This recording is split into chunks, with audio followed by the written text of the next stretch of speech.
d'abord, merci beaucoup de l'invitation. Merci à Francis Rambert, merci à Christine et Martine. On voulait aussi saluer Myriam et Marion, avec qui on a déjà travaillé à la Cité. C'est une maison qu'on connaît un peu. Du coup, on a eu ici, peut-être tu peux passer à l'image d'après, donc le prix AJAP en 2010. Ça a été l'occasion pour nous d'entrer un peu dans l'arène, de se poser la question de qu'est-ce que c'est qu'avoir un nom d'agence, qu'est-ce que c'est qu'avoir une photo d'agence, une photo de profil. On a travaillé avec Gaston Bergeret, le photographe officiel de la Cité de l'Architecture. Et on avait une espèce d'intuition de jouer, de surjouer cette espèce de gimmick, de personnage type d'architecte avec le visage un peu austère, les lunettes noires, la cravate noire, le costume noir. Et finalement, cette image, on l'a gardée un peu longtemps. Donc on était à JAP en 2009-2010. C'était notre première rencontre avec un ministre de la Culture. Depuis, on en a vu quelques-uns. C'était aussi, du coup, une espèce d'esprit d'équipe. Oui, on a rencontré d'autres agences, pas forcément du même profil, mais en tout cas dans les mêmes âges, avec les mêmes envies de faire de l'architecture, de faire de l'urbanisme, de faire du paysagisme, en se donnant aussi les moyens de faire ça peut-être autrement. Et c'était la photo officielle ? C'était la photo officielle qui a ensuite enchaîné sur une des soirées mémorables de la Cité de l'Architecture. On s'est dit on va commencer avec une photo un peu amusante pour détendre décoincer tout le monde, hein, comme ça on est détendu, vous êtes détendu, on y va maintenant, on est parti. Personne n'est sur la photo dans cet amphithéâtre. On a été exposé, donc c'est les Marquis qui étaient les AJAP de la session précédente, qui avait fait la scénographie dans ce qui s'appelle la cathédrale, donc au tréfonds, au 72e sous-sol de la Cité de l'Architecture. Donc c'était aussi finalement une de nos premières expositions où on pouvait valoriser, montrer notre travail. Et il y avait du coup cet enjeu de la maquette, on pouvait montrer des maquettes, on ne pouvait pas faire le tour des maquettes dans la scénographie, on avait quand même envie de montrer deux projets, de pouvoir faire le tour des projets, donc on les a installés dans des micro-ondes qu'on a désactivés. Et les maquettes tournaient dans ces micro-ondes, donc on les a encore à l'agence, on les allume de temps en temps. C'est quelque chose qui nous plaît en tout cas, l'idée d'avoir une approche un peu dynamique aussi de l'architecture qui est souvent assez figée. La scénographie d'architecture, c'est un exercice quand même un peu délicat. D'autant que ces deux projets étaient déjà construits et il refallait faire une maquette, donc on s'est pris au jeu et on a fait un nouveau projet de cet exercice. Et on a travaillé avec Émilie Pédron pour la Cité... Ouais. Qui fait de l'artisanat d'art, qui fait de la faïence.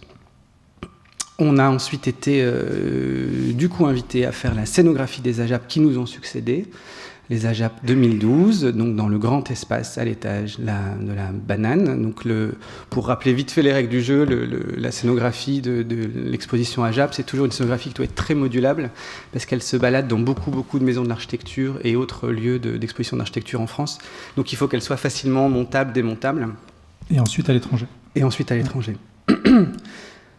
Peut-être à l'autre image. Donc l'idée c'était en fait de donner à chacune des agences sélectionnées, donc architectes et paysagistes, un espace d'expression graphique, des panneaux, un espace libre de présentation de maquettes et une maquette. Alors on ne voit pas là sur l'image, mais on avait tout un système de sushi bar ou de tapis circulaires. Donc les maquettes faisaient le tour des panneaux et les panneaux, c'est donc des panneaux déroulants de publicité. Ça permettait d'offrir sur un espace réduit à chaque agence 4 A0 qui pouvaient présenter les projets avec une grande image qui assemblait le tout. Et je voulais juste dire, on a appris ce matin avec tristesse la disparition de Pascal Béjean, qui est un des graphistes avec qui on a travaillé sur ce projet. Et on avait envie de le citer. Et donc pas la fin, peut-être qu'il y aura d'autres projets encore avec la Cité de l'Architecture, mais en tout cas le tout dernier projet qu'on a pris beaucoup de plaisir à faire, c'est l'espace dans lequel on va faire la fête tous ensemble après, la plateforme de la création architecturale, qui est donc un projet pour lequel on a répondu en équipe avec Format Boom, des graphistes avec qui on travaille souvent, qui sont peut-être pas encore arrivés parce qu'ils sont en retard, mais ils vont être là. Ils attendent la nounou, je pense. Ouais, ils nous ont promis qu'ils seraient là. On va en profiter pour fêter aussi, on vient de l'apprendre, ce sera officiel dans une semaine, on est 40 under 40, on fait partie des 40 jeunes architectes de la dernière session. On ne sait pas trop encore exactement ce que ça veut dire, mais bon, ça va peut-être nous porter. Il y a une exposition qui est prévue en février prochain à Athènes, on attend d'avoir un peu plus d'informations là-dessus. Et du coup, c'est un peu l'occasion de faire le bilan. On a retrouvé ce document, c'est le jour de la signature de nos statuts de SARL. On n'était pas encore une SARL quand on a eu le prix AJAP. Chez la comptable. Chez la comptable. Donc on est en mai 2010, donc on est 6 ans et 6 mois ou un peu moins après. Donc ça donne un peu une échelle de temps aussi, à l'échelle d'une jeune agence, de ce qu'on est capable de faire en 6 ans. On a commencé sous ce monsieur, et on est aujourd'hui sous ce monsieur. À suivre. On va vous présenter du coup 9 projets. Donc on commence par la MECA dont a parlé Francis, qui est donc la Maison de l'économie créative et de la culture en Aquitaine, qui contient le nouveau FRAC Aquitaine en association avec BIG. On va vous présenter Meisenthal, qui est un musée d'art verrier en Lorraine, où on est associé avec les Américains Soil, basés à Brooklyn.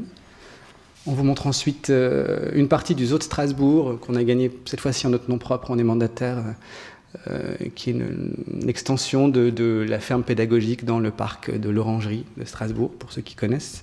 Sur mesure, qui est une installation qu'on avait fait sur la façade du siège du Parti communiste, place du Colonel Fabien, que vous aviez peut-être vu il y a quelques années, ça a duré quelques mois. Mutation, c'est une scénographie d'expo aux arts décoratifs rue de Rivoli. On trouvait ça bien de vous montrer un peu de scénographie. Le Modulor dont on parlait, qui est un film qu'on a produit dans un appartement Nuitée radieuse de Le Corbusier, où on a interrogé cette question du Modulor et de l'homme parfait. La Tessie, alors c'était le nom qu'on avait proposé à l'époque. Nous, ça restera toujours la Tessie.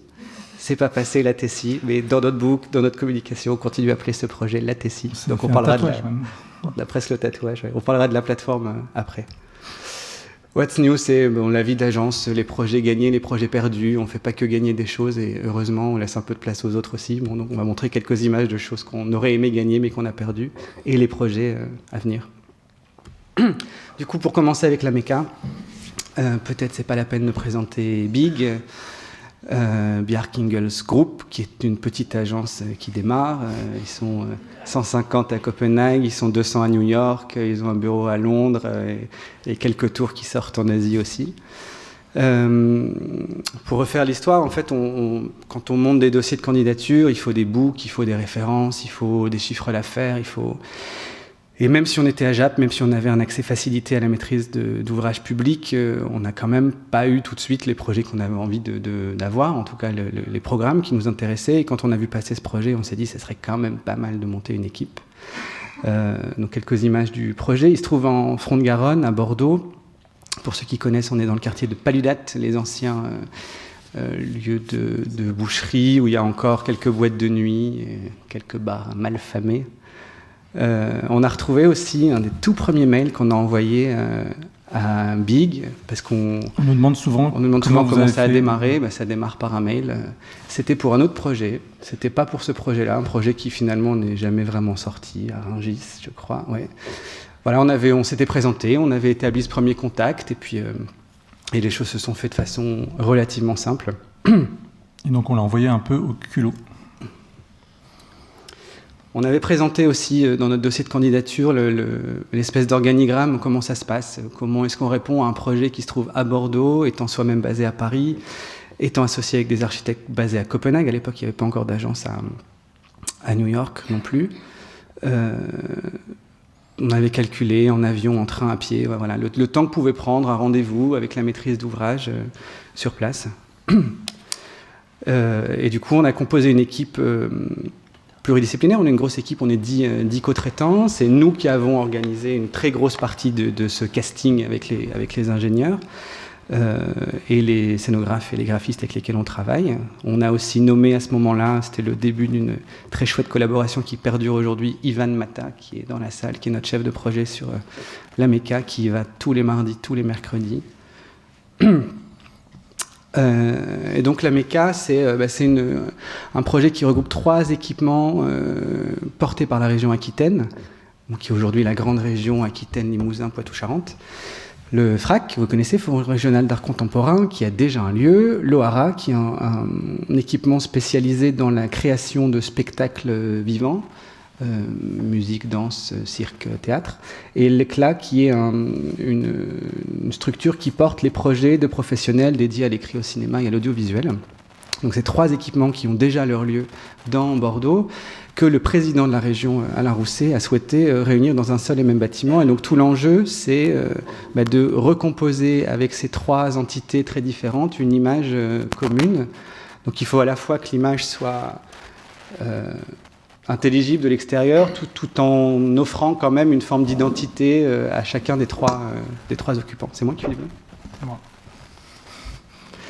On a établi quelques petits documents aussi de discussion avec Big aussi. C'est pas évident, le système de FRAC et des collections publiques, ça n'existe pas, en tout cas pas du tout de la même façon au Danemark. Donc on avait pris cette métaphore de la maison, de la colocation, de la personne qui décide de monter la colocation, de qui sont les habitants principaux de la colocation, de ce qui est partagé, parce qu'on a du coup des mutualisations de programmes. Donc c'est pas anodin si c'est devenu la maison de l'économie créative et de la culture. C'était nous qui avons proposé ce nom aussi. Et ça, c'est un document de discussion avec Big pour un peu traduire la problématique. On faisait toute la traduction quand même, pour eux c'était un peu lointain et complexe, tous les acteurs, les relations entre eux, et il fallait un peu expliciter, vu qu'il y avait d'autres images même, pas de mariage forcé, mais des entités qui n'avaient pas choisi tout de suite d'être ensemble, et donc il fallait composer avec tout ça, quoi. Donc l'organigramme Ohara Ekla, Meka, c'est devenu... Alors forcément toute une série d'échanges, on est allé là-bas en workshop, ils sont venus à Paris et à Bordeaux en workshop aussi, pour arriver finalement à un projet qui prend cette forme d'arche, qui est du coup une espèce d'assemblage dans l'espace, dans les 3 dimensions des 3 programmes, et qui nous permet de créer ce 4e programme qui s'appelle la Chambre urbaine, qui est un espace public un peu surélevé, qui à la fois donne une perspective sur l'extérieur, mais qui aussi permet de devenir un équipement réellement public, puisque finalement un FRAC c'est pas un Guggenheim, et l'Ohara et le CLA c'est 2 équipements qui sont pas destinés à être complètement ouverts au public, au grand public en tout cas. Donc comment est-ce qu'on crée une attractivité, comment est-ce qu'on rend un bâtiment public quand il contient des programmes qui sont relativement peu attractifs, en tout cas pour le grand nombre. Pour rentrer un peu dans le détail, on a une des piles qui est la pile Ohara, qui contient une grande salle de répétition avec des petits gradins. Donc la cage de scène permet de produire n'importe quel type de spectacle pour n'importe quel type de scène. Dans l'autre pile, on a le CLA, qui est un ensemble de bureaux, de salles de travail et de salles de projection. Et toute la partie en porte-à-faux, dans le vide, en tout cas en partie, c'est le FRAC. Alors pour des questions de PPRI, pour entrer dans les détails de risque d'inondation, tous les stockages et toutes les pièces un peu précieuses de la collection se trouvent au 4e étage. Donc comment est-ce qu'on travaille avec Björk Ingels, qui est toujours dans l'avion ? Il y a des techniques qui sont mises en place par Big, notamment ce système de Friday PDF, le PDF du vendredi. Une espèce de bilan, tous les chefs de projet font le petit bilan des questions, des réponses, des avancées de chacun des projets. Ça permet à tous les partenaires d'avoir une vue sur ce qui se passe. Et donc on s'est prêté au jeu, et du coup il y a plein qui ont une force de frappe. On n'était pas bien nombreux à l'époque, on n'est toujours pas nombreux aujourd'hui, ils étaient déjà très nombreux, ils produisent beaucoup d'images, et c'est sur la base de ces images qu'on discute de beaucoup de détails. Donc c'est ce système que vous connaissez peut-être, ils ont développé cette esthétique de BD aussi dans la façon de communiquer avec l'architecture, c'est quelque chose qui est gardé chez eux. Et donc toutes les questions se posent sur ces images qu'on s'échange tous les vendredis. Il y a beaucoup de maquettes à l'échelle 1 aussi qui sont produites en agence, c'est assez agréable de pouvoir vérifier les choses en direct, donc ça c'était un morceau de la façade. Et du coup beaucoup de tests de volumétrie, de comment agencer ces 3 programmes qui ont des fonctionnalités différentes, donc des formes différentes, des existences différentes. Et qui auraient pu être séparées. C'était pas obligé d'être de les rassembler. Ce qui donne donc ce projet en forme d'arche. Donc on a une grande structure béton avec un pont métallique et une façade béton qui est rapportée après sur le bâtiment. Et donc on a une vue ici de la chambre urbaine. La salle de spectacle, une des salles de répétition, de danse et de musique, une des grandes salles d'expo du FRAC à l'étage, la super terrasse où on pourra voir tout Bordeaux, le Bordeaux historique. Vous êtes tous invités pour le cocktail de vernissage fin 2018 si tout se passe bien. Et quelques photos de chantier, on y retournait cette semaine, on voulait avoir les images les plus fraîches possibles. Très honnêtement, c'est impressionnant de commencer presque la première fois. On avait fait quelques petites choses, mais d'avoir une vraie première grosse expérience de chantier à cette échelle de bâtiment. 12 000 m², 32 millions d'euros. Donc on travaille avec GTM, qui est une filiale de Vinci, sur le gros macrolot que constitue la structure et toutes les façades béton. À l'arrière, il y a un projet de Michelin, juste derrière. Et vous avez l'ancien abattoir, là, Ouais. les halles, un peu. Ivan nous fait le plaisir de prendre chaque semaine des super photos. Alors c'est sur Instagram, pour ceux qui ont envie de noter, le _chantier, il y a toutes les photos, toutes les semaines mises à jour. On a eu les plus grandes toupies d'Europe, les plus grandes grues d'Europe, les plus grands équipements d'Europe. À chaque fois. Vassi étant très très fier d'avoir à chaque fois les plus grandes grues d'Europe. Et c'est assez beau de vivre aussi l'expérience du chantier comme une forme de performance. C'est un médium qui nous intéresse, la performance. On a un peu travaillé là-dessus sur les documentations de nos projets. Donc c'est des photos qui sont précieuses pour nous. On constitue une vraie archive de ces projets.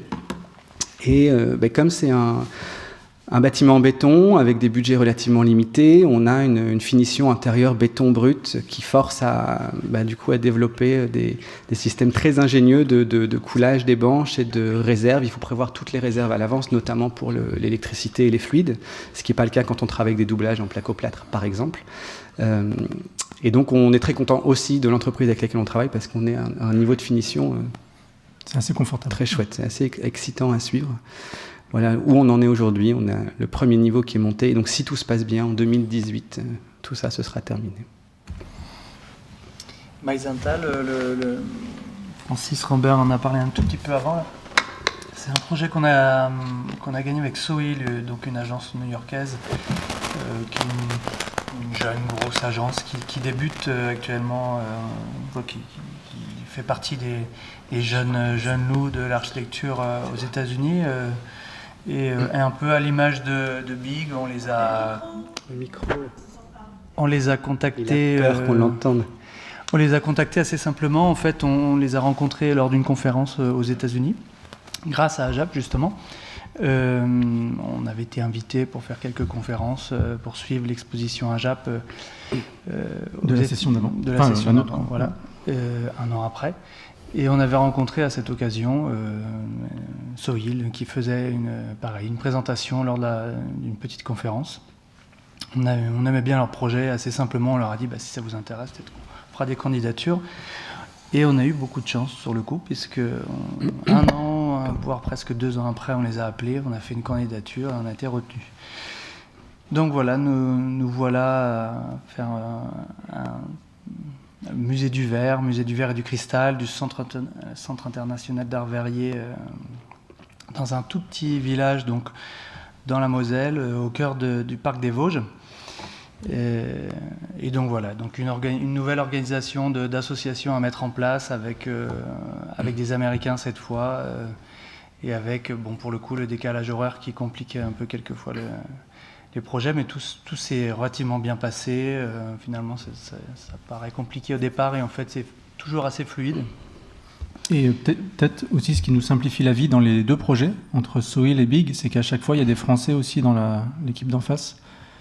Du coup, on a beaucoup moins de comptes rendus, de traduction à faire, etc. Donc ça simplifie la tâche.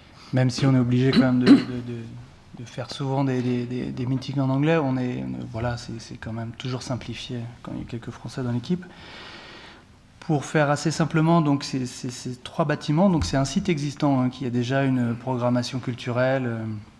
Donc ça commence par un bâtiment à musée, le musée du verre et du cristal, un bâtiment existant, un peu suranné. Voilà. Une très belle collection d'art nouveau, Émile Gallet.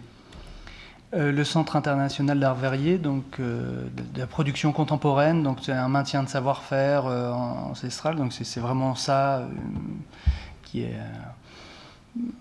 forme le CIAV, c'est-à-dire quand le site verrier a fermé, ils ont voulu maintenir les savoir-faire des maîtres verriers pour pas que ça se perde, ils ont gardé beaucoup de moules, etc. Et puis avec les années, ils sont atteints quand même un niveau d'excellence. Jan Grinenberger, qui est le directeur, a eu, je me souviens plus de l'intitulé, Le mais prix le prix de la main, je crois. Bettencourt pour Le prix l'intelligence de la main. Voilà. Prix de l'intelligence de la main. Et la production est très très contemporaine. Il y a toujours des designers qui viennent, qui sont en résidence et qui produisent une pièce. Et eux également, ils sont dans une forme d'économie puisqu'ils produisent, alors on a découvert ça, des boules de Noël, donc soufflées en verre. Donc c'est parmi les nombreuses choses qu'on peut acheter, il y a des boules de Noël. Et cette économie fait qu'ils sont, voilà, c'est comme une entreprise privée qui vend pas mal et qui, voilà, qui a 80% de leur budget qui est, 50 000 boules de Noël. Voilà, qui est juste avec très la belle, vente de Elles sont pièces. très chouettes. Au début, on se dit bof, et en fait, c'est En chouette. fait, c'est chouette. Voilà, au début, on était peut-être un peu circonspect sur de la production verrière. Et c'est avec des designers aussi. Voilà, c'est pour ça. Et le Cadam, donc c'est à la fois des spectacles de musique, des spectacles vivants et des expositions d'art contemporain. Franchement, des expositions d'art contemporain Plutôt pointues. très pointues pour un village aussi isolé dans les Vosges. Et du coup, il y a un petit film peut-être pour Voilà, qui Pour va réexpliquer plus ça. simple pour vous présenter le lieu.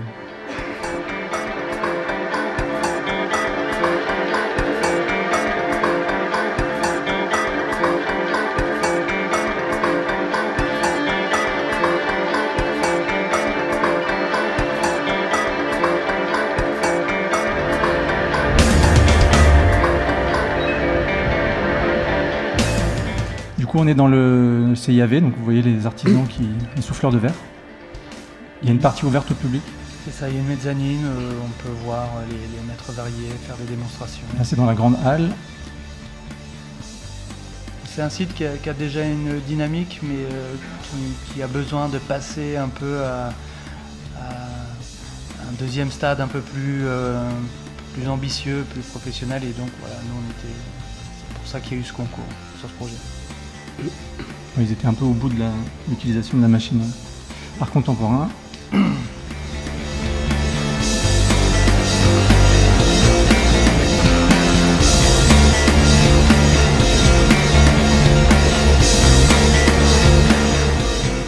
Et ils font une brocante du verre aussi, c'est assez chouette. Les gens sortent des vieux ustensiles de verre de leur placard, ils font une brocante du verre tous les ans. Parce que quand même, tous les gens qui habitent dans le coin, de près ou de loin, étaient quand même liés à la production verrière. Donc on est à la frontière allemande.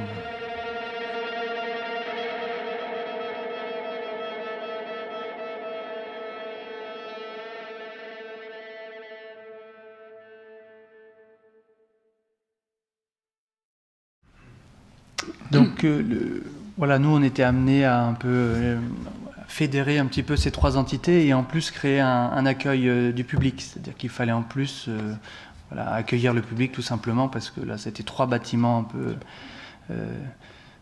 différents et on a fait un gros travail de liaison entre tous les bâtiments, notamment avec une espèce de voile en béton qui nous permettent de lier tous les bâtiments. Et en plus un travail sur la cour, sur les entrées, simplifier les entrées, qu'il y ait un seul accès en raie de cour. Voilà, le site est un peu en déclive, il est un peu compliqué. Ça a besoin d'un peu de simplicité. Donc voilà le site tel qu'il est projeté à ce jour. Vous voyez en bas à gauche, voilà l'accueil, donc qui est ce grand voile en béton. Juste en dessous, c'est le grand voile en béton. Donc des ruines de la chimie qu'on devait conserver dans le concours et qui maintenant accueillent l'accueil. Voilà, vous voyez donc comme ça cette grande voile en béton qui vient couvrir l'accueil, juste pour comprendre. Voilà, ça c'est les ruines sur lesquelles on s'est posé. Il y a un peu comme un palimpseste. Voilà, nous on vient se poser sur les structures existantes. On regarde systématiquement les traces de l'existant et on vient la couvrir d'un voile. Donc ça c'est une vue. Voilà, ça accueille le café. Donc il y a un travail sur le sol. Pas rentrer forcément dans les détails, mais voilà, on retrouve toujours en second plan le bâtiment existant. Ce sont des vues du café. Voilà, des vues sur... il y aura une salle à l'étage qui permettra d'avoir une vue sur la cour. Là, je passais vite fait au musée, qui a, entre autres choses, qui est un bâtiment plus classique, on va dire, mais qui a une charpente qui est pour l'instant inaccessible, qui est vraiment une charpente comme ça, sans ouverture. Et nous, on a fait beaucoup d'efforts pour pouvoir la conserver telle qu'elle est et la rendre accessible au public, ce qui n'était pas le cas initialement. Voilà, le CIAV, donc le CIAV, c'est le bâtiment que vous voyez au fond avec une petite extension, donc le Centre international d'art verrier, qui est lié au musée via une passerelle, parce qu'il a fallu un peu repenser le circuit des visiteurs.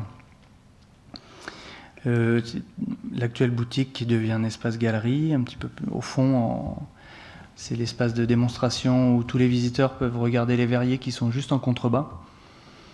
Voilà, et donc ça fait partie des nouveaux fours qui ne seront pas forcément accessibles ou visibles par le public, mais qui étaient nécessaires pour augmenter la production verrière, c'est-à-dire qu'ils sont très limités par l'espace actuel et voilà, ils avaient besoin tout simplement de monter en gamme. Pardon, pas visible parce que la collection de Noël est top secrète. Voilà, c'est ça. Faut pas avoir avant. C'est révélé au dernier moment. Donc vous voyez les deux petites extensions là qui sont les extensions du CIAV. Donc il y avait un portique en béton que nous on a conservé, puis un peu comme un jumeau, un peu l'image du frac de la Caton-Vassal. Voilà, on a gardé la même volumétrie. Voilà, il y a le Cadam, donc pareil, qui est lié à un passerelle. C'est un circuit unique dans le bâtiment. Donc c'est une très grande halle avec des restes de la production verrière, l'espèce de tourelle de contrôle. Donc là, il y a des concerts, on voit les anciens, pareil, on voit les anciens bâtiments en fantôme un petit peu. Et pour cette salle de spectacle, donc c'était une assez grosse salle de spectacle qu'il a fallu intégrer à cette grande halle, on a travaillé avec Dux Seno, et qui nous a proposé au concours une scène biface, donc une scène assez classique avec des gradins 200 personnes, avec des gradins rétractables, on passait à 700 personnes debout, un type concert, et voilà, la scène se retourne et la possibilité de passer à 3000 personnes sur la grande halle. Donc ça fait partie aussi et un mode art contemporain, voilà, quand il n'y a pas de concert. Donc ça, c'est quelque chose qui a sûrement fonctionné au concours, puisque voilà, il y avait une forme de souplesse dans la programmation. Ça, c'est une coupe du bâtiment, ça paraît pas forcément évident, mais donc la salle rentre un petit peu dans la grande halle, et là il y a la version fermée, et voilà, la possibilité d'ouvrir sur la halle, et de faire même d'autres types de représentations. Donc c'est un peu compliqué à mettre en place, mais ça crée une forme de diversité et de souplesse sur les programmes proposés. On vient de déposer le permis de construire, tu l'as pas dit, on était content de ça, c'était la grosse étape d'il y a 2 semaines, le permis est déposé. Donc livré partiellement jusqu'en 2018, entre 2018 et 2020. On s'y est occupé. Voilà, et on s'y est occupé. On enchaîne avec un projet sur lequel on travaille tout seul, qui est à Strasbourg, dans le parc de l'Orangerie, que vous voyez ici. C'est un très beau parc à l'intérieur duquel se trouve la mini-ferme pédagogique. Et ça a été notre sujet de prédilection. La voici, donc elle existe, elle est composée de plusieurs corps de bâtiments et d'une cour entourée par une enceinte. Vous voyez la grange à gauche, un bout d'étable à droite. Vous voyez nos clients qu'on rencontre assez souvent quand on y va. Donc en gros, c'est pas du tout comme un zoo avec des animaux très méchants, c'est les plus gentils. Donc le pire de tous, ça doit être une grosse vache. Donc le but, c'est que les enfants aillent découvrir la nature et puissent toucher les animaux. Donc il y a des hamsters, des lapins, des poules, des chèvres, des ânes, des cochons. Quelques chevaux, ici il y a des cochons. Ici. Et donc on doit faire c'est un exercice très marrant, à la fois très perturbant, parce qu'on doit dessiner pour des animaux. Donc l'existant, on a la grange sur la gauche. Au fond, on a une crèche.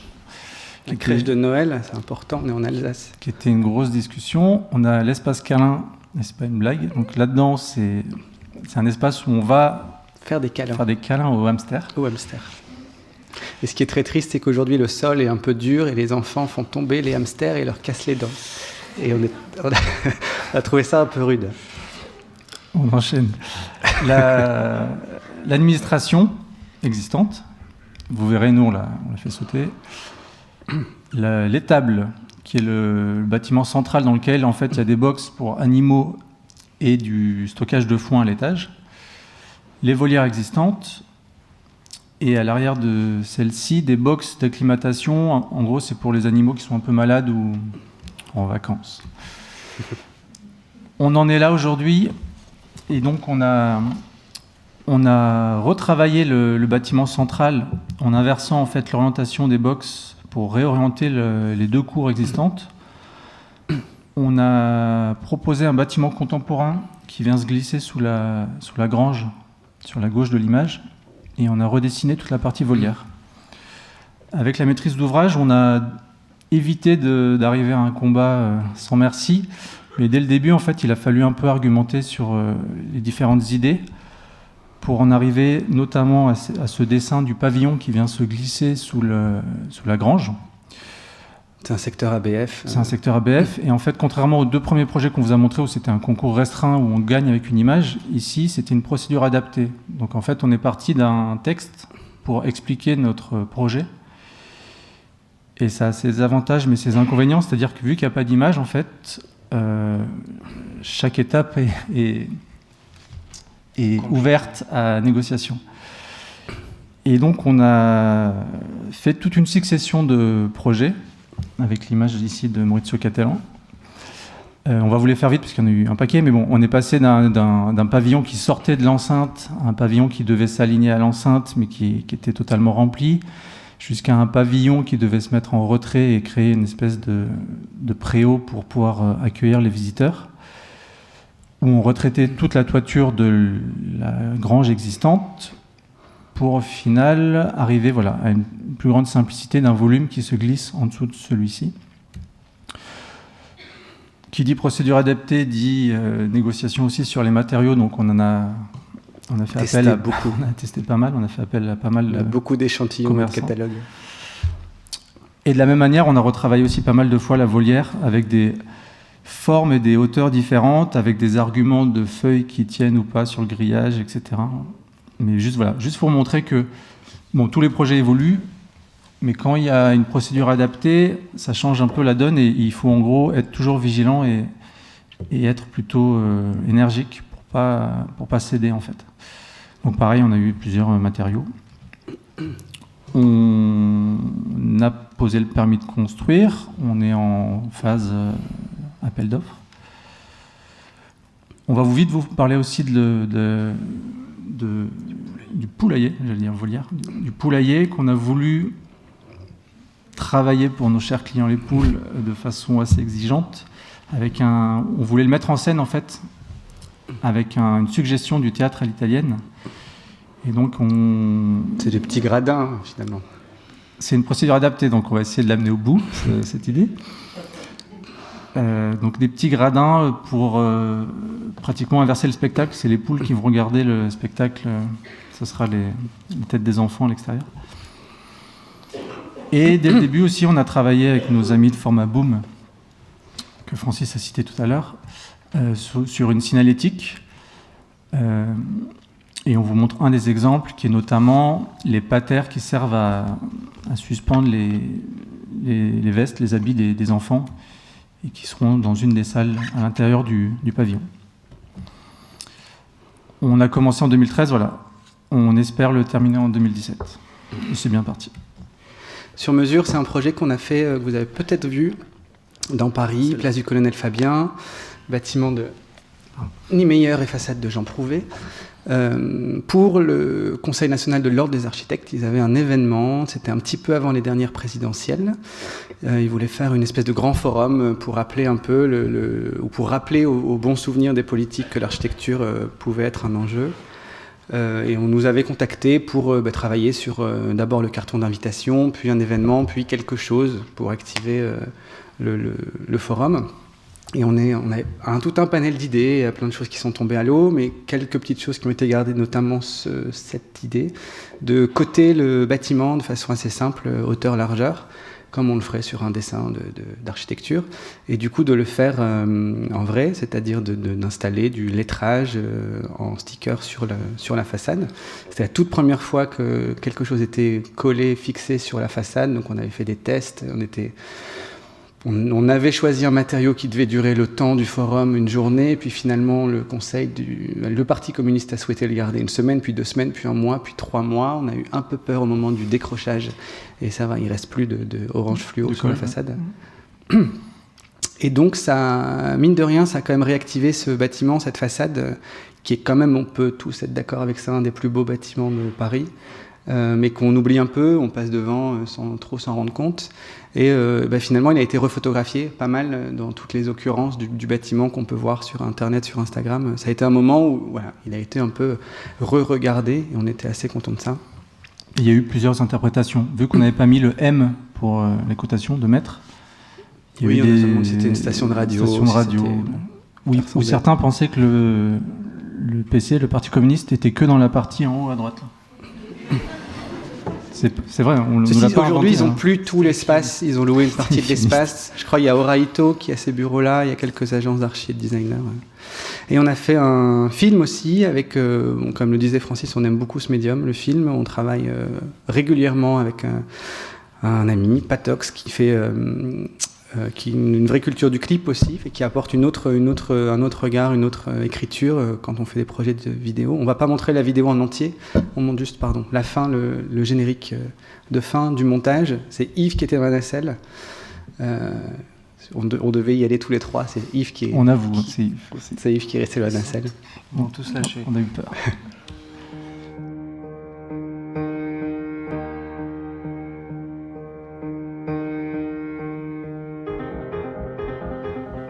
Donc on a utilisé le système de nacelle qui sert à nettoyer la façade.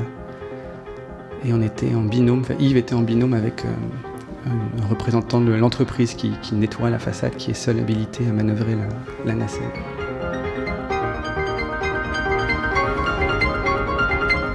La nacelle qui s'est bloquée. On a eu beaucoup de chance.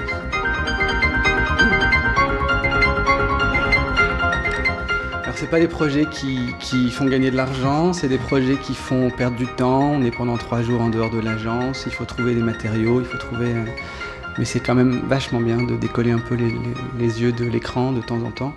Et donc on prend ce genre de projet. Si vous avez des choses à nous proposer, on est là. Mutation, donc une exposition aux arts décoratifs de Paris. On voulait vous montrer aussi une scénographie. Donc, si vous connaissez le lieu, donc c'est la partie qui a été rénovée par Jean Nouvel, je ne me souviens plus quand, et qui le parti était de conserver le bâtiment dans son jus, sans absolument rien modifier, avec juste une peinture au sol, au milieu des pièces et quelques cimaises pour pouvoir fixer les éléments. Voilà, on a été retenu. C'est, je me souviens. Éric Sébastien Faure-Lagorce. Il a un nom compliqué. Éric Sébastien Faure-Lagorce, qui était le commissaire de l'exposition. Si tu es là, j'ai oublié ton nom. Donc voilà, donc on est dans les lieux. Là, c'est un très beau lieu avec à chaque fois des très belles pièces. Alors à la fois aussi très abîmées par certains endroits. Et pour intervenir sur le bâtiment, on devait à chaque fois présenter un objet de designer produit avec les techniques, on va dire, des métiers d'art. Donc on exposait, j'aurais dû commencer par ça, c'était par l'Institut national des métiers d'art, et il fallait exposer des pièces de designer et des pièces antiques faites par des collections. Voilà, des collections, tirées des collections qui qui présentait un savoir-faire particulier. Et donc c'était thématisé, il y avait la salle du verre, la salle du bois, la salle du cuir. La salle du textile. C'était que des créations, hein. Toutes les pièces contemporaines avaient été commandées et financées. Mais le sujet était assez simple et du coup intéressant parce que c'était assez direct comme idée. Donc un objet contemporain et un objet d'époque. On a décidé d'intervenir, de absolument pas toucher les murs et de créer une coque blanche, proche de l'image d'un laboratoire, de ce qu'on pourrait avoir comme image quand on pense à un laboratoire, quelque chose de très aseptisé, et de ne faire que 2 cadrages à chaque fois, enfin un cadrage sur les murs existants, sur une pièce qui nous semblait intéressante, et d'exposer au centre la pièce du designer, la pièce contemporaine. Donc à chaque fois une pièce au milieu et une pièce en dehors du dispositif, appliquée soit sur une cheminée ou sur un mur. Voilà, donc il a fallu recréer pour chaque pièce du bâtiment une ossature qu'on a parée avec du parement en pâle opaque. En pâle opaque, une sorte de plastique blanc réfléchissant. Sol, mur, plafond. C'était Voilà. difficile de trouver un matériau qui puisse convenir aussi au grand passage au sol. Et puis en fait, on voulait casser les arêtes, donc tout est courbe. Et donc c'était un des seuls matériaux qui absorbait la courbe. Et on voulait aussi mettre en évidence l'arrière du décor. C'est pour ça qu'on a pris une trame très stricte, parce qu'elle était visible en fait. Donc voilà, il fallait qu'en plus ça soit conforme à la sécurité incendie, au désenfumage, etc. Et donc voilà ce que ça donnait. Donc c'était des pièces, comme c'était un peu... les bords arrondis faisaient qu'on perdait un petit peu la notion quelquefois des hauteurs et des distances. Voilà, et donc il y avait évidemment les vidéos intégrées, du son intégré, et voilà, et là on voit une pièce par exemple qui mettait en œuvre la sellerie. Donc c'est des pièces assez étranges à chaque fois. D'autres, voilà, on voit les cadrages par exemple juste sur des bâtiments, sur les parties avec des moulures, et on voit par exemple un fauteuil qui a inspiré la pièce précédente que vous avez vue. Voilà, d'autres. Il y avait toutes les pièces en enfilade et on passait de pièces sombres comme ça à des pièces complètement surexposées, toutes blanches. Voilà. Donc des cadrages, ça c'était les couloirs qui passaient, qui traversaient chaque boîte. Mais le lieu est très beau, hein. On vous conseille d'y aller, c'est hyper beau le lieu. Ça, c'était une pièce qui diffusait du parfum en continu, donc il n'y avait que ça, quoi, dans la pièce, une espèce de parfum, c'est un diffuseur de parfum. Et voilà. Du coup, Modulor, c'est un court-métrage il n'y avait pas de commande, hein, c'est on a voulu le faire.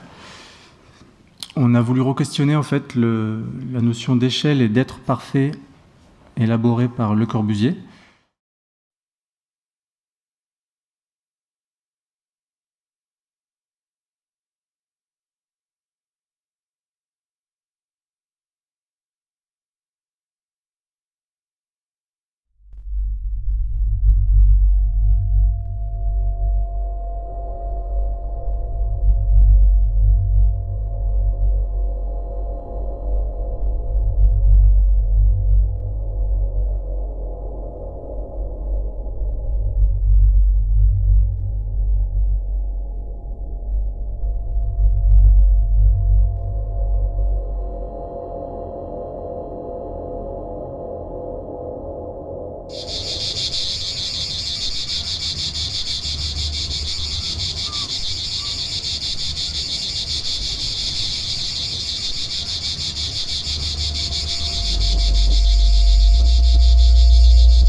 On va accélérer. Donc Modulor, qui se situe à Marseille, vous savez, l'unité radieuse de Le Corbusier, qui a 2 longues façades et une petite façade. Nous, l'appartement qui était en duplex, il était sur la petite façade au 6e étage, avec une très belle vue sur la mer, tout ça. Le Corbusier, donc, comme vous savez, il a travaillé sur toute une succession de mesures liées au corps humain. Nous, on s'est plutôt attaché à quelques-unes, parce qu'il y en a un paquet, dont celle de la taille de l'être humain et de celui-ci quand il lève la main.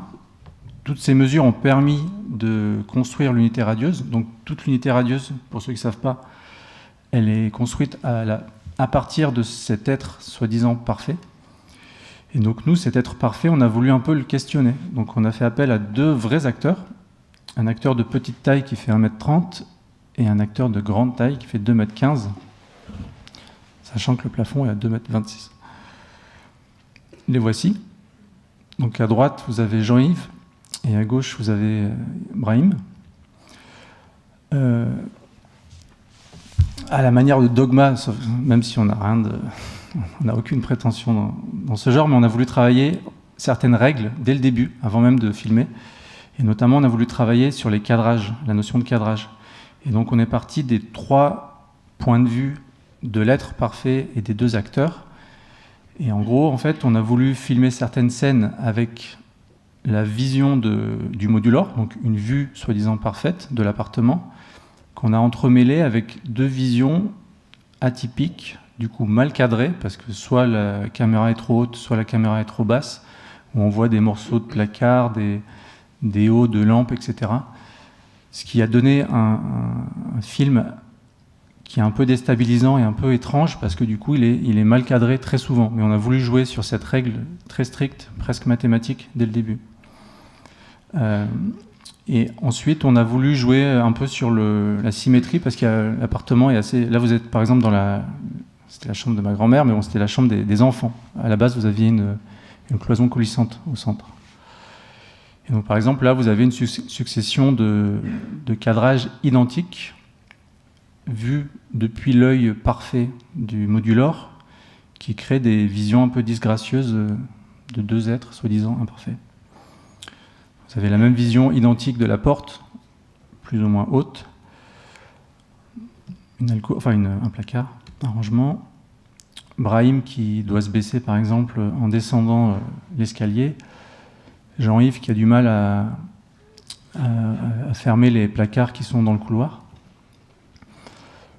La question de la couleur a été un long débat entre nous aussi, mais on a voulu privilégier le noir et blanc pour se focaliser justement sur certaines idées de l'appartement, parce que celui-ci est très coloré pour ceux qui l'ont déjà vu.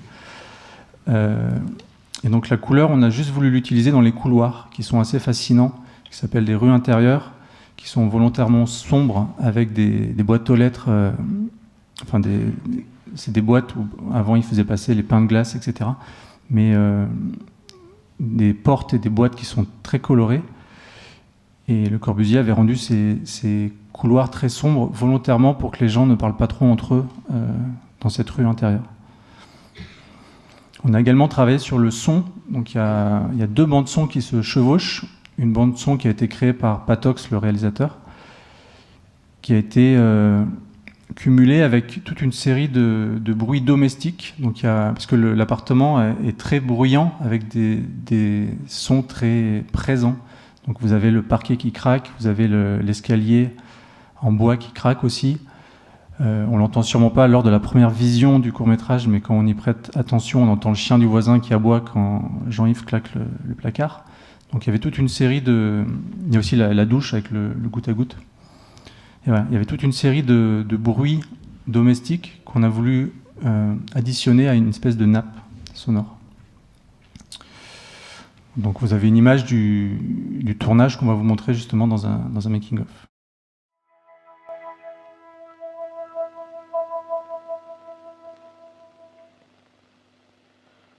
Mais tout ça, pratiquement, l'avez-vous déjà utilisé et quel en est l'avantage? Einstein va vous répondre. Lorsque je lui ai expliqué le Modulor en 1946 à Princeton, il m'a écrit le soir: rendra le mal difficile le bien facile. Et C'est avec ce modulor, qui est une mesure harmonique à échelle humaine, que j'ai construit l'unité de Marseille avec 15 mesures seulement, permettant à un bâtiment immense de n'avoir jamais de disproportion.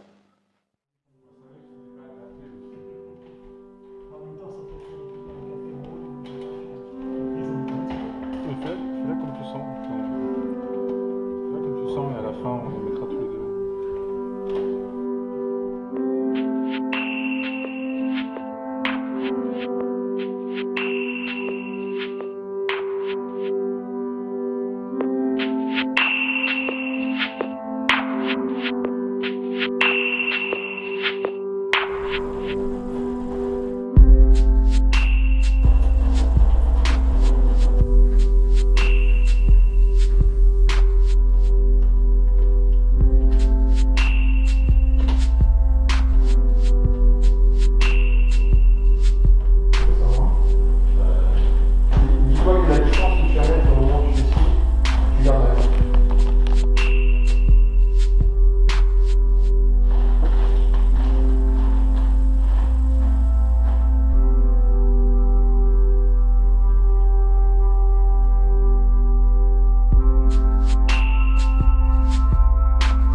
Jean-Yves Blanche, comme ça, parmi nous.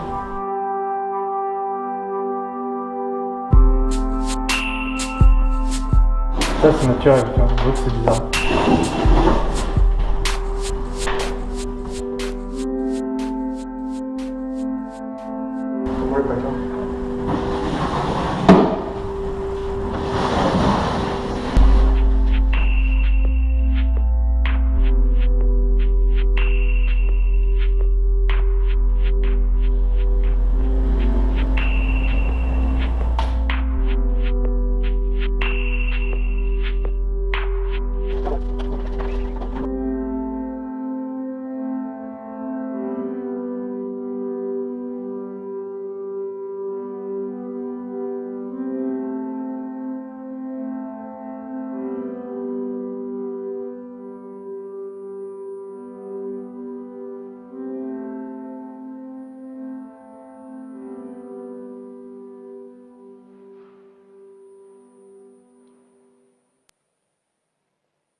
Il veut planter des villes comme le vieillard de La Fontaine plantait des arbres. On l'a traité de rêveur et de fou, pourtant son rêve est devenu pierre. La meilleure preuve, pour ces enfants de Marseille qui l'entourent, un Corbusier est devenu un nom commun qui désigne une maison comme le Larousse désigne un dictionnaire. Et à leur avis, leur Corbusier est plus beau et surtout plus joyeux que les autres. Donc la Cité de l'Architecture, on en a parlé un petit peu au début, donc juste l'espace, juste au-dessus, la plateforme de la création architecturale. Donc il y a quelques temps, la Cité de l'Architecture nous a invités, avec d'autres agences d'architecture, invités à concourir sur le réaménagement de cet espace, qui était pour l'instant, enfin, à l'époque un hall uniquement traversé par les visiteurs. Voilà. Et donc la Cité de l'Architecture avait l'ambition de créer un nouveau lieu, peut-être moins formel, assez accueillant, qui a pour but de confronter le travail de deux agences d'architecture, voilà, comme une sorte de dialogue à la fois en mode conférence, mais aussi maquette. Voilà. Et également un espace qui s'appelle le laboratoire du logement, qui lui traite spécifiquement du logement. Donc ça, c'est le hall. Donc si vous avez le temps après, il y a un petit pot, donc on pourra boire un verre là-haut. Comme ça, vous verrez l'espace par vous-même, donc on ne va pas forcément s'étendre trop sur les lieux, mais l'idée c'était de recréer un peu une sorte une centralité un petit peu dans cet espace qui était qui avait déjà subi un réaménagement par notre architecte Nicole Concordet qui avait déjà fait un premier travail de déshabillage nécessaire des lieux. Et voilà, donc il y avait un peu cette centralité pour recréer un petit peu, pour clarifier un petit peu les zones. Il y avait 3 zones particulières c'est la vidéo juste derrière, je me souviens plus. 3 zones particulières qui devaient être mises en valeur tout simplement, clarifier un petit peu les zones. Et donc on a décidé avec l'équipe de Formaboom, encore une fois, là, de travailler avec la couleur et de faire une sorte de zoning en couleur, donc le jaune, le rose et le bleu. Et donc là vous voyez schématiquement comment ça a été réparti et vous allez voir également le making of de comment ça a été réalisé par les graphistes. Donc c'est en live, c'était one shot, on n'a pas pu faire de reprise de peinture.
Donc la vidéo a été réalisée par Patox, le même qui a fait la vidéo Modulor.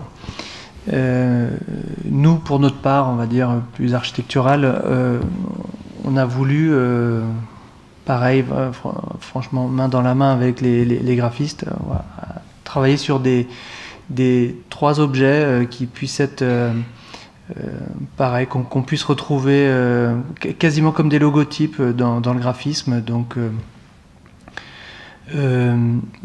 3 objets, alors je ne sais pas si on va les voir.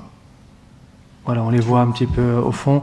Il y a le half-pipe dont Francis en a parlé un petit peu, qui permettait une sorte d'aller-retour entre agences. Donc vous le verrez là-haut, il y a le travail d'une agence confrontée à celle d'une autre. L'idée était plus que d'un combat, c'était plus d'image d'un aller-retour. Il y a le petit escalier qui symbolise la partie de l'amphithéâtre, enfin voilà, où se déroulent les expositions, et le laboratoire du logement. Donc le laboratoire du logement, c'est celui que vous voyez là, actuellement en image. Donc le half-pipe dont on a parlé, voilà, l'aller-retour. Et chaque agence peut comme ça investir le site, enfin le module à sa convenance. Donc chaque agence fait vraiment a toujours beaucoup d'imagination parce qu'on est toujours surpris des résultats. Peut-être revient. C'était la première réponse qui est assez révélatrice de l'exercice. Il faut savoir que chaque agence ne sait pas ce que l'autre va faire. Donc il y a un peu l'effet de surprise. Et là, c'était TVK versus RAF. Et donc, il y en a TVK qui a fait la courbe blanche à gauche, qui en gros épousait la courbe du pipe, versus le RAF qui avait créé une espèce de bunker qui ressemble à leur boulot d'ailleurs. Bunker dans lequel à travers lequel on pouvait voir certaines maquettes. Donc c'était vraiment les contrastes dès la première saison. Donc l'amphithéâtre, c'est là qu'on boit des verres tout à l'heure. Voilà, les gradins qui permettent d'accueillir les conférences ou tout autre type d'événement. Donc là, par exemple, c'est pour la première également. Francis fait la modération. Et ça permettait également de déplacer, de générer l'accueil, la borne d'accueil pour le hall, comme ça, d'avoir une sorte de cohérence même graphique dans les éléments. Et voilà. Donc vous verrez tout à l'heure. Et juste, on l'a pas dit, ça s'est fait dans un deuxième temps, mais on a eu la chance de pouvoir faire un partenariat avec Samod pour tout l'éclairage de l'espace. Donc on est assez content, on a du matériel de bonne qualité pour éclairer tout l'espace. L'année agence ? L'année agence, on voulait vous montrer aussi des images très rapidement de choses gagnées, de choses pas forcément gagnées, ou d'autres types de projets. On a travaillé cette année, ça nous a beaucoup plu, sur un clip, pas un clip, une publicité pour Wattwiller, de l'eau pétillante. On a été appelé par une boîte de production d'œuvres avec qui on travaille souvent pour du coup dessiner et produire une structure. Donc c'est une structure métallique avec 2 miroirs, un effet de miroir infini. Il y a un miroir au sol qui n'est pas installé là. Et des vasques qu'on a fait souffler à Meisenthal. C'était la bonne occasion pour nous de commencer à travailler avec eux. Et de comprendre. De comprendre les techniques. Et donc c'était tourné au Panthéon. Une journée complète de travail, 50 personnes, des acteurs, des comédiens, des caméramans, du son, des écrans pour un clip qui fait 15 secondes à la fin et qui a été montré 1 mois et demi à la télévision. Mais c'était intéressant d'être dans ce process de fabrication d'images qu'on connaît très peu. C'était une belle expérience. Et puis on rate aussi des choses, même si ça nous fâche parfois. On a perdu ce concours pour la Maison de la Vache qui rit à Lons-le-Saunier, qui était un sujet qui nous plaisait beaucoup. Voilà. J'enchaîne. Oui, enchaîne. On a perdu aussi cette scénographie pour l'exposition Beethoven à la Cité de la Musique, à la Philharmonie, qui est en cours, donc sous une autre scénographie, qui est très chouette aussi. Il y a des pièces vraiment incroyables. Voilà, c'était un projet qui nous plaisait beaucoup. On a travaillé pour une grande marque d'automobile dont on n'a pas le droit de dire le nom, mais on a travaillé sur... Donc on va très vite. Donc on va très vite sur les stands de salon. Et on vient de perdre, à notre grand désespoir, mais au profit de, encore heureux, qui sont des bons amis à nous, le bâtiment provisoire de l'équipement culturel Médicis Clichy-Montfermeil à Clichy-Montfermeil, qui est donc un bâtiment de préfiguration de ce qui sera la future grande villa, enfin en tout cas modèle villa Médicis Clichy-Montfermeil, à l'horizon 2022, 23, 24, 25, enfin en tout cas en mode Grand Paris. C'est un projet assez excitant. Un équipement culturel qui était temporaire, donc 5-7 ans, quoi.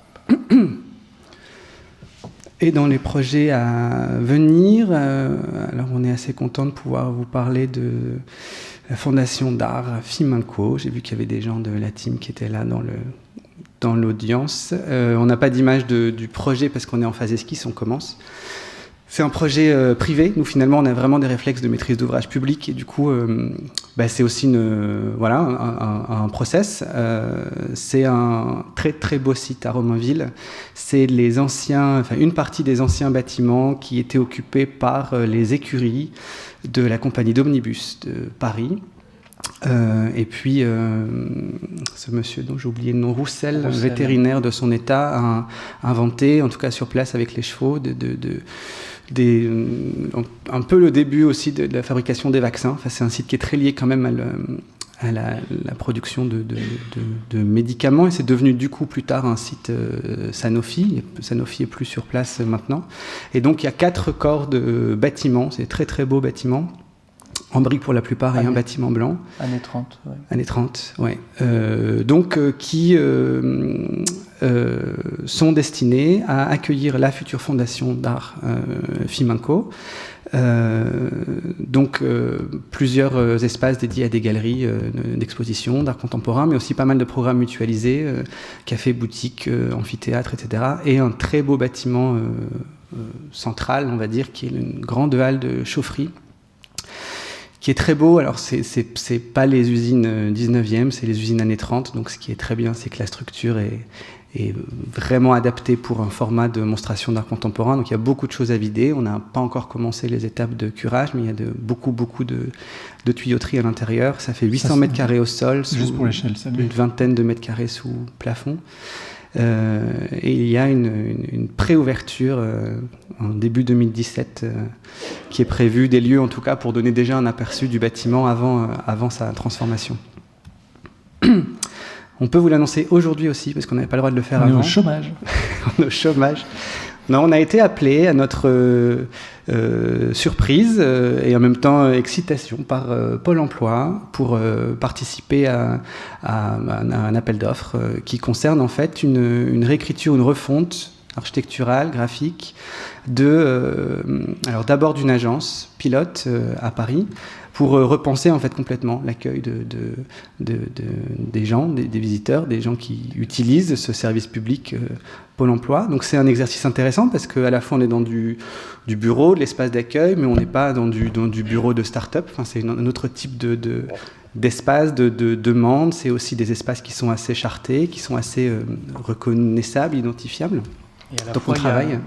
Il y a un réel désir de changer les choses et de re-questionner ce que c'est l'accueil des demandeurs d'emploi. Et donc on va travailler sur une première agence pilote en fait dans Paris, dans le 13e arrondissement, qui sera certainement la base d'une sorte de livre blanc qui permettra ensuite d'appliquer les grands principes déployés à l'ensemble des 900 agences Pôle emploi, de ce beau service public qu'on a un petit peu trop tendance à ne pas aimer. Et parmi les tout derniers projets qui sont toujours en cours, on a déjà parlé dans d'autres conférences, on est déçu de ne pas pouvoir toujours le montrer terminé. The Architect, qui est une espèce de projet qui nous accompagne quand on a un peu de temps, on bosse dessus.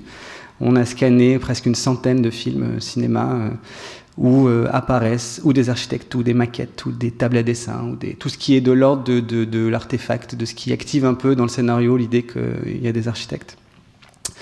Tout ça est thématisé, tout ça est en cours de montage. On vous propose ce soir, dans l'espace là-haut, une sélection d'une centaine d'extraits pour l'instant de ce projet, qui est un peu un projet fleuve.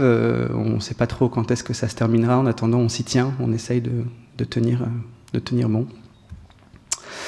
Et du coup, pour parler de la soirée qui suit, on est aussi content d'inviter nos amis de Macook Disquaire Club qui vont nous faire danser si on a la lumière pas trop forte. Voilà. Et on vous remercie parce que c'est Noël. Merci beaucoup. Ah non, je vais parler.